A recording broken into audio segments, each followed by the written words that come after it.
अंजुमन इस्लामिया के चुनाव पे आज स्टे ऑर्डर लग गया है हाई कोर्ट का। और जितनी भी विवादों में अंजुमन इस्लामिया रहा है और उसके बाद आज स्टे ऑर्डर लग जाना, इसको आप किस तरह से देखते हैं? देखिए, मैं बार बार कहता रहा हूँ, एक बहुत अच्छा सवाल है आपका कि अंजुमन इस्लामिया का चुनाव और विवाद चोली दामन का साथ है। क्योंकि पिछली जितनी कमेटियाँ रही उसने डेवलपमेंट की बात की, और जो बायलॉज में कमी रहा, जो उसमें कमियां थी, जो छेद थे, उसको भरने का काम किसी ने नहीं किया। समय के अनुसार सबने बायलॉज का फ़ायदा उठाया, मतदाताओं को गुमराह किया। नतीजा है कि जब दूसरी बार चुनाव में जाते हैं, फर्जी मतदाता और फलां की बात आती है। इसके लिए हम तमाम लोग जिम्मेवार हैं। समय रहते चीज़ों को दुरुस्त नहीं किया। झारखंड उच्च न्यायालय में मामला विचाराधीन है। मैं न्यायालय के मामले में टिप्पणी नहीं करूंगा, क्योंकि मामला जब सब जुडिस हो तो मुझे लगता है कि कोर्ट की अवमानना होगी। लेकिन दो चार लाइन कहूँगा कि माननीय जो अभी न्यायाधीश के मामले में सब जुडिस है मामला, इससे पहले 2017 में भी एक रीट हुआ था। उसमें अकीलुर रहमान साहब इंटरवेनर थे, और फेडरल अंजुमन की तरफ से हाजी निसार साहब दिवंगत जो हैं, उन्होंने भी केस किया था। और न्यायालय के आदेश के बाद सुन्नी वक्फ बोर्ड के निगरानी में चुनाव हुआ, संपन्न हुआ, उसमें भी विवाद हुआ। वर्तमान में कुछ लोगों को ये शंका है कि मतदाता सूची में त्रुटियां हैं, गड़बड़ी है। उनकी राइट्स है, एक्सप्रेशन ऑफ स्पीच है, वो अपनी बात रख सकते हैं। लेकिन उसके लिए एक प्रॉपर चैनल है कि आप वक्फ बोर्ड से संचालित नहीं होते हैं, आप होते हैं अंजुमन इस्लामिया के बायलॉज से संचालित, और वो आपका जो है निगरान है, आप उसके मातहत हैं। लेकिन बायलॉज आपको अपना डायरेक्शन देता है। उसमें आर्टिकल 21 जो है दफ़ा 21 में स्पष्ट रूप से है कि चुनाव संबंधी, मतदाता संबंधी कोई भी गड़बड़ी हो, कोई शिकायत हो, तो दो लॉयर और दो पक्ष के तरफ से कन्वीनर के टीम से दो बुद्धिजीवी को लेके आप इस पर बैठ जाएं और समाधान की कोशिश करें। जब वहाँ समाधान नहीं होता है, आप ट्रिब्यूनल में जाएं। लेकिन मुझे लगता है कि लोगों ने प्रॉपर चैनल के इस्तेमाल के बजाय सीधे न्यायालय में गए। ऐसा प्रतीत होता है कि लोगों को न अपने सम्मान की फिक्र है, न अंजुमन इस्लामिया के वकार की फिक्र है। जिसे देखे वो अंजुमन को लेकर के न्यायालय पहुंच जाता है। तो इसका मतलब है कि बिसात हमारे अनुसार हो तो चुनाव होगा, बिसात हमारे अनुसार नहीं होगा तो कोई भी न्यायालय चला जाता है। मैं आरोप नहीं लगा रहा हूँ, मैं सिर्फ ये देख रहा हूँ कि इंटरवेनर कौन है इसमें, याचिकाकर्ता कौन है। अभी एक सवाल आया कि महिलाओं को सदस्यता मिलनी चाहिए कि नहीं। तो पूरे देश में महिलाओं की 33%, क्या हम लोग तो 50% की बात करते हैं।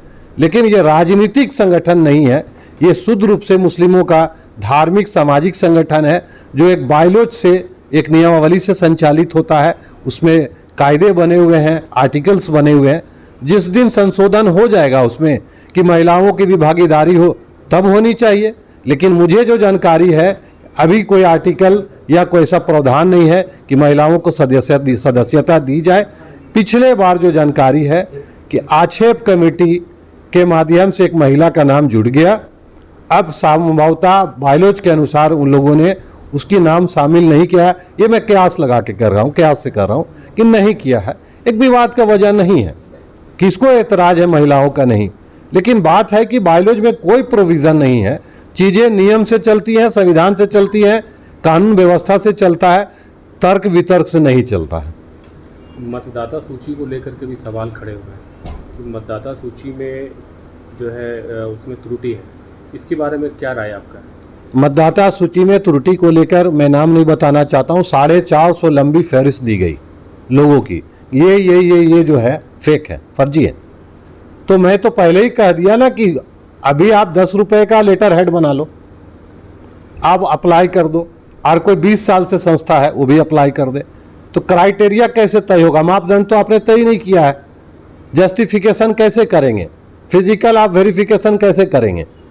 भाई आपको तो चाहिए कि जो अंजुमन इस्लामिया से जो रजिस्टर्ड होगा हम उसी को वोटर मानेंगे, या वक्फ बोर्ड से जो रजिस्टर्ड होगा उसको मानेंगे, या जो सहकारिता विभाग का जो है, जो रजिस्ट्रेशन डिपार्टमेंट का, उससे मानेंगे। आपने कोई क्राइटेरिया तय नहीं किया है। इसलिए होता है विवाद कि अच्छे लोग कभी कट जाते हैं, कभी फर्जी जुड़ जाते हैं।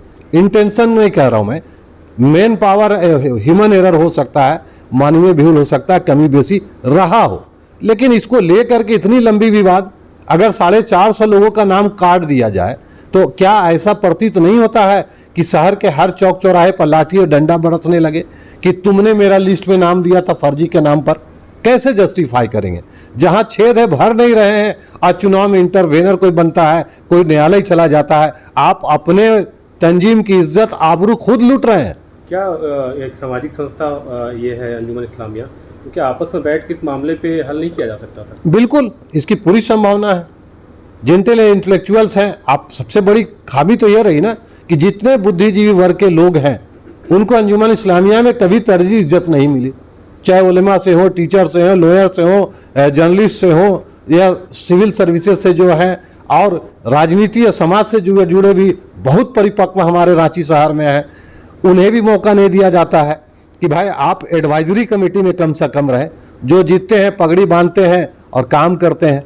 अरे सिस्टम तो लोकतंत्र में ही है कि हारे हुए को भी साथ लेकर के चलो, और जो बुद्धिजीवी हैं उनसे सलाह परामर्शी संस्था बना ले, परामर्शी कमेटी बना ले, एडवाइजरी कमेटी बना ले, सबको लेके चले। विवाद कहाँ होगा? जब लोग, खासकर मुस्लिम सोसाइटी तंजीम में ये होता है, दुख के साथ कहता हूँ, आप मस्जिद हो, मदरसा हो, मकतब, अंजुमन हो, एक बार जिसे आप बैठा दें वो छोड़ना नहीं चाहता है, या हार के हटावे लोग या उसको जलील करके हटावे। मैं आरोप नहीं लगा रहा हूं। अरे अगर आप अच्छा काम कर रहे हैं तो लोग दोबारा चुन लेंगे आपको। वोटर्स फर्जी है या सही नहीं माने रखता है। हर वोटर के पास आप भी जाइए, मैं भी जाता हूं। दिल में बात डालने वाली जात अल्लाह की जात है। वोटर को लगेगा कि दे शुड वेल डन, तो आपको वोट क्यों नहीं मिलेगा? आपने अच्छा किया है तो। आरोप पर फर्जी कौन है? पहले एक चीज मैं आपके दोनों चैनल के माध्यम से मैं एक बात बताना चाह रहा हूं कि भारत निर्वाचन आयोग रिवीजन करती है, वोटर्स का पुनरीक्षण करती है। मरे हुए को भी जब तक आप नहीं हटाते वो रहता है, वो इसकी अलग प्रणाली है। लेकिन अंजुमन इस्लामिया का वोटर जो है, वोट और प्रिपरेशन, वोटर्स का प्रिपरेशन होता है, हर बार तैयारी होती है। जो संस्था जिसका नाम भेजता है वो नाम रह जाता है, दूसरे बार में हटा दे तो हट जाता है। हाईकोर्ट ये तय नहीं कर सकती है कि इसके बाद इस बार है, इस बार क्यों नहीं है। मेरा तंजीम अगर मान लीजिए किसी मस्जिद कमेटी की कमेटी चेंज हो गई, सदर सेक्रेटरी, तो दूसरे नाम होते हैं दूसरे बार में। अब उसको बोलेंगे कि पिछले बार हमारा नाम था, इस बार नहीं है, तब तो आपको 20,000 वोटर्स बनाने पड़ेंगे। तो 5,000, 8,000, 10,000 माने नहीं रखता है। फिजिकल वेरिफिकेशन के बाद कन्वेनर की टीम जो तय करती है उसमें त्रुटियां रह सकती हैं। मैं नहीं कह रहा हूं कि ये फरिश्ते त्रुटियां रह सकती हैं। और एक लाइन कहूँगा कि कहीं कुछ कमी बेसी था तो टीम कन्वेनर को भी दिल बड़ा कर करके और थोड़ी गहराई के साथ तहकीकात करके शायद करने से मुझे लगता है ये विवाद ही उत्पन्न नहीं होता। अंजुमन इस्लामिया के जो मौजूदा सदर हैं, उन्होंने भी कन्वीनर के ऊपर सवाल खड़ा किया था कि उसके आसपास के लोग जो हैं वो ठीक नहीं हैं। तो और आज जा कर के स्टे ऑर्डर लगना, ये दोनों एक दूसरे के रिलेटेड आपको नहीं लगता है? मुझे नहीं लगता है ये। आपने इब्रार साहब का नाम लिया, मैं तो नाम भी नहीं लेता, क्योंकि हर आदमी को अपना अभिव्यक्ति की आज़ादी है, वो रखें अपनी बात, अपनी पक्ष रखें। लेकिन जहाँ तक बात है कन्वेनर का चयन, जो मौजूदा अभी कमेटी है उनके कैबिनेट ने चयनित किया था, और जब उस कमेटी ने उसको चयनित किया है उस पर उंगली उठाना समझ से परे है। एक तरफ आप लाते हैं फिर विरोध करते हैं। ये उन्हीं से पूछा जाए तो अच्छा है भाई कि विरोध क्यों आप कर रहे हैं, उनसे पूछा जाए। समथिंग रॉन्ग, अगर कुछ गलत है तो भाई आप स्पष्ट करें, क्योंकि कैबिनेट ने लाया है आपका, वह आमला ने लाया है, पब्लिक नहीं लाया है। अब हाईकोर्ट ने स्टे दिया है। न्यायालय की एक अपनी प्रक्रिया सिस्टम है। कोई भी दुखियारी जाता है, न्यायालय उसको इंटरटेन करता है और कानून सम्मत सभी पक्षों को सुनने के बाद न्यायालय अपना फैसला सुनाती है। उन्होंने 10 दिन के लिए स्टे दिया है। उस दिन 13 तारीख को फैसला भी संभवतः आना है। मुझे ऐसा लगता है कि चुनाव लंबित नहीं होगा।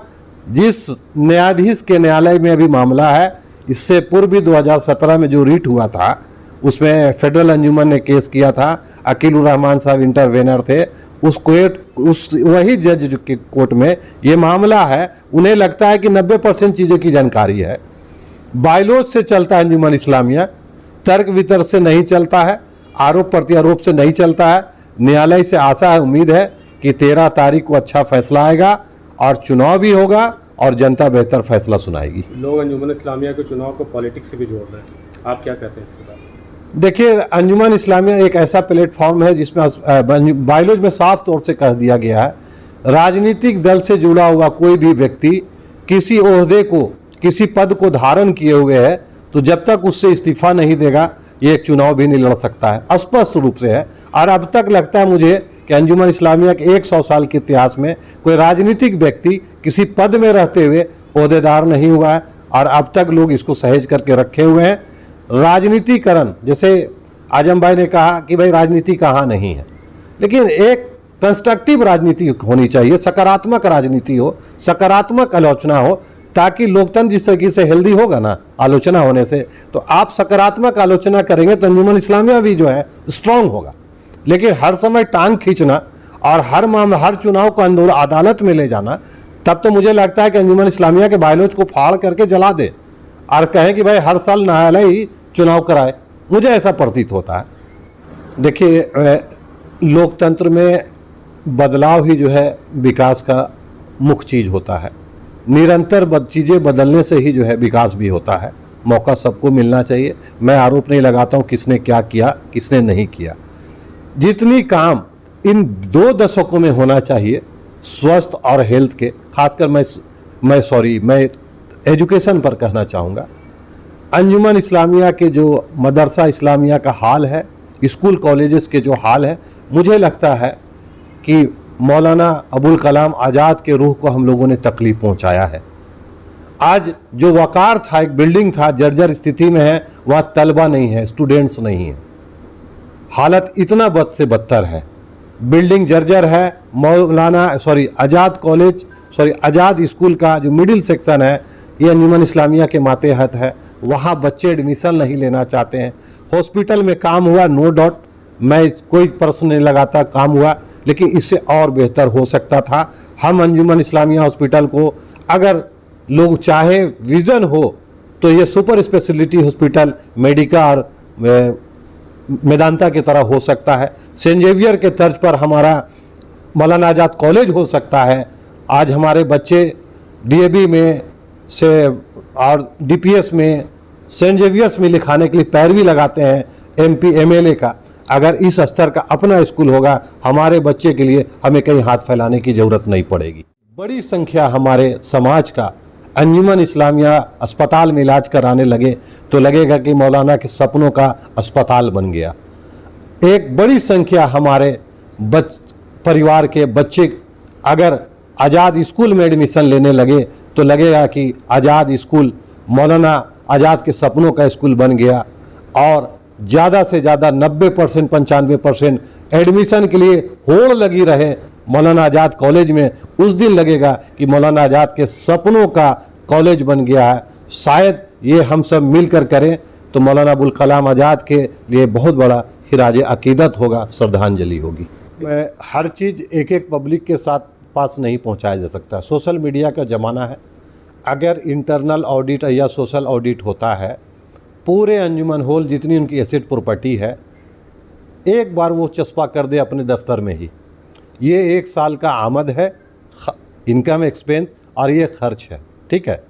तो लोग देख लेंगे, अपने खुद वीडियो का खींच लेंगे, तस्वीर खींच के सोशल मीडिया में वायरल कर दिए। बार बार सवाल उठ रहे हैं लेकिन फिर भी ये मैटर क्लियर नहीं हो पा रहा है। ऑडिट का जो मामला वो उलझा ही हुआ है, क्या कारण लग रहा है आपको, क्या वजह? मेरे संज्ञान में जो जानकारी में है कि जो मौजूदा कमेटी है उसने सितंबर अक्टूबर में एक ऑडिट रिपोर्ट सौंपा है वक्फ बोर्ड को। उसमें वक्फ बोर्ड ने सिर्फ एक सवाल उठाया है कि आप अपने एसेट में अंजुमन अस्पताल का जिक्र नहीं कर रहे हैं, जबकि आप अपने बायोलॉजी में उसको एक अपना पार्ट बता रहे हैं कि वो मेरा हिस्सा है, लेकिन उसको ऑडिट से बाहर रखा है। एक बड़ा सवाल है कि ये पारदर्शिता क्यों नहीं है यहाँ पे। आप अंजुमन को मानते हैं या नहीं मानते, इसको पहले क्लियर करें। दूसरी बात ये है कि आप अंजुमन इस्लामिया रांची नहीं, पूरे झारखंड के मुसलमानों के लिए एक आईना है, और इस आईना में इतना धूल जम गया है, इतना धूल जम गया विवादों का, इसे साफ जब तक नहीं कीजिएगा आने वाली नस्लें आपको और हमें सबको गाली देगी कि हमारे पीछे इन लोगों ने लूटा है, सींचने के बजाय लूटा है, मुस्तकबिल ख़त्म कर दिया है। मैं मुद्देबाना गुजारिश करूंगा सभी पक्षों से कि अभी जो गोलीकांड का मसला हुआ है, लेक ऑफ कम्युनिकेशन, इत्तेहाद की कमी, लीडरशिप नहीं, ना पॉलिटिकल लीडरशिप दिखा, ना सोशल लीडरशिप। आप अपनी लड़ाई अपनी सरकार के साथ भी सही से रख नहीं पाए, बात नहीं पहुंचाए। वजह ये था मुझ की लड़ाई।